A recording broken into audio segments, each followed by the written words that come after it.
vous dirigez le pôle mer Bretagne-Atlantique, qui est l'un des deux pôles, puisqu'il y a également bien évidemment celui du pôle mer Méditerranée.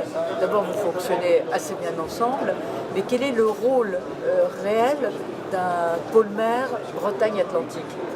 Alors, le pôle mer Bretagne-Atlantique est avant tout un pôle de compétitivité. L'objectif des pôles de compétitivité, c'est de contribuer au développement économique, basé sur l'innovation, en rapprochant les acteurs entreprises et les acteurs recherche. Voilà, nous, étant pôle mer Bretagne Atlantique, notre thématique est la mer et notre territoire de jeu, et donc la Bretagne et les Pays de la Loire.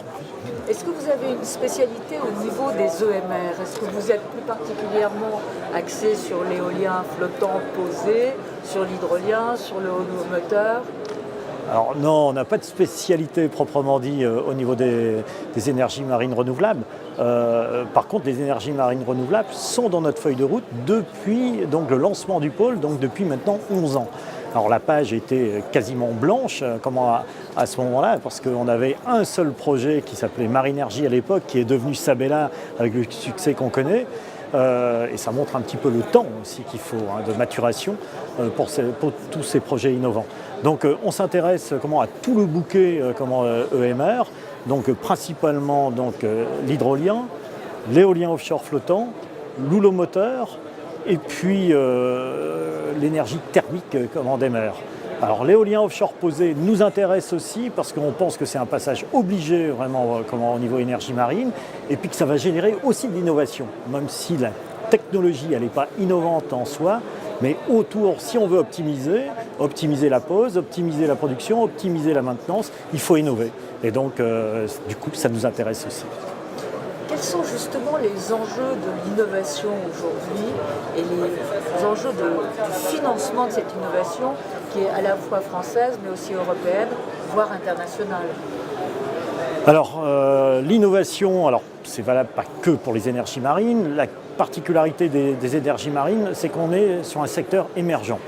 Donc et quand on parle de financement, les financeurs ont peu de recul par rapport à ce que pourront être les énergies marines. Donc il faut encore un petit peu plus d'énergie, d'efforts pour faire comprendre et pour mobiliser les financeurs ou les investisseurs. Alors nous, dans notre jargon, les financeurs, ce sont plutôt des publics qui interviennent dans les phases amont, dans les phases innovantes, et les investisseurs, c'est plutôt dans les phases aval, dans les phases de commercialisation et d'industrialisation. Donc les investisseurs sont plutôt du ressort du privé. Au niveau amont, il faut reconnaître qu'il y a pas mal de moyens. Donc les régions se mobilisent, on voit ici, on est en Normandie, on a la Bretagne, on a les Pays de la Loire, ce sont des régions qui se mobilisent, et aussi dans le sud, PACA et l'Occitanie. Côté État, on a aussi des dispositifs, ils ne sont pas tous dédiés aux énergies marines, mais on a des dispositifs de financement de l'innovation qui permettent aussi de financer les EMR. Côté investisseurs, là, c'est encore plus difficile parce que là, on est sur des montants énormes. Un parc d'éoliennes offshore posées, c'est 2 milliards d'euros. La mise au point d'une hydrolienne, ça se compte en dizaines de millions d'euros. Donc là, il faut vraiment trouver des investisseurs et qui ont une vision long terme, quoi. Et c'est ça un peu peut-être la difficulté par rapport à d'autres secteurs d'activité. Je pense par exemple aux technologies d'information et de communication, tout ce qui est numérique, où c'est vrai que des investisseurs peuvent avoir des retours sur investissement très rapides. Là, clairement, on est sur de l'industrie lourde au niveau EMR, et on est sur quelque chose beaucoup plus moyen terme. Voilà. Vous parlez d'investisseurs, le Crédit Agricole du Finistère, voire même Bretagne maintenant, est entré en tant que membre du pôle mer Bretagne-Atlantique. Quel est l'apport et la vision qu'un tel organisme peut avoir de notre secteur et de la chaîne de valeur des EMR?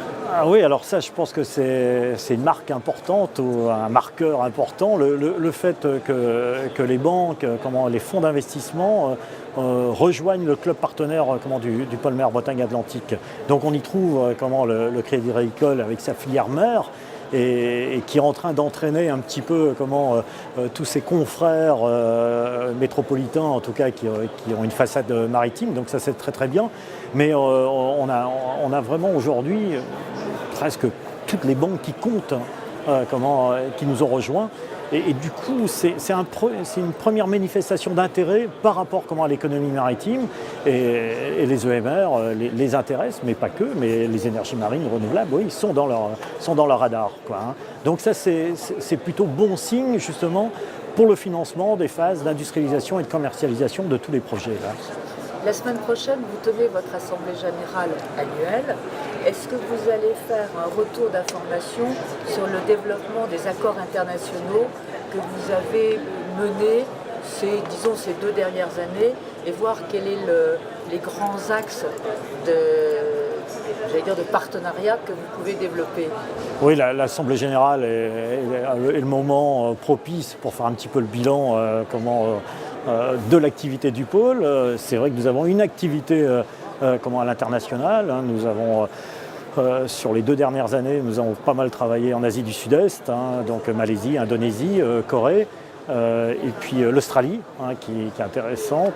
Au niveau EMR, on continue à regarder côté Norvège aussi. Côté États-Unis, il peut y avoir des choses également. Voilà, globalement, pour l'ensemble des activités du pôle, c'est ça un petit peu nos cibles, ce qu'on appelle dans le grand export en dehors de l'Europe, donc Asie du Sud-Est, Australie et États-Unis. Juste une petite question. Ce matin, l'Observatoire des énergies de la mer a fait une présentation, en fait un premier bilan de l'état des investissements et des emplois qui étaient menés, ou en tout cas qui étaient liés directement à la filière des EMR. La filière des EMR comprenant bien évidemment les ports, etc., les bureaux d'études, une partie du naval.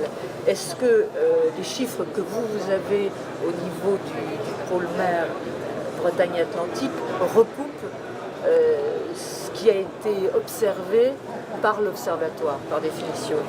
Oui, Christophe Clergeau, qui présentait l'étude, a précisé qu'il considérait que c'était sans doute des chiffres, on va dire, à marée basse. Il nous semble, nous, vu de notre fenêtre, que en particulier sur la Bretagne, ces chiffres sont un petit peu sous-estimés, sont en dessous de la réalité, parce qu'on voit quand même qu'en dehors des machines, des génératrices d'énergie, il y a beaucoup d'activités sur tout ce qui est études environnementales, et avec la mise au point aussi de capteurs spécifiques. Donc je pense que globalement l'impact est déjà beaucoup plus important, sur notre territoire, mais c'est vrai que c'est une activité qui n'est pas très visible parce qu'on est en avance de phase par rapport au chantier. Et puis, c'est produire du papier, c'est aussi réaliser des capteurs qui ne sont pas spectaculaires, qui n'ont pas la taille d'une éolienne ou d'une hydrolienne. Mais il y a des choses qui sont parties et il y a des dizaines et dizaines de millions d'euros de chiffre d'affaires déjà réalisés autour de ça. Merci beaucoup Patrick Pro et à la semaine prochaine à l'Assemblée Générale. Merci. Du pôle mer Bretagne-Atlantique. Merci.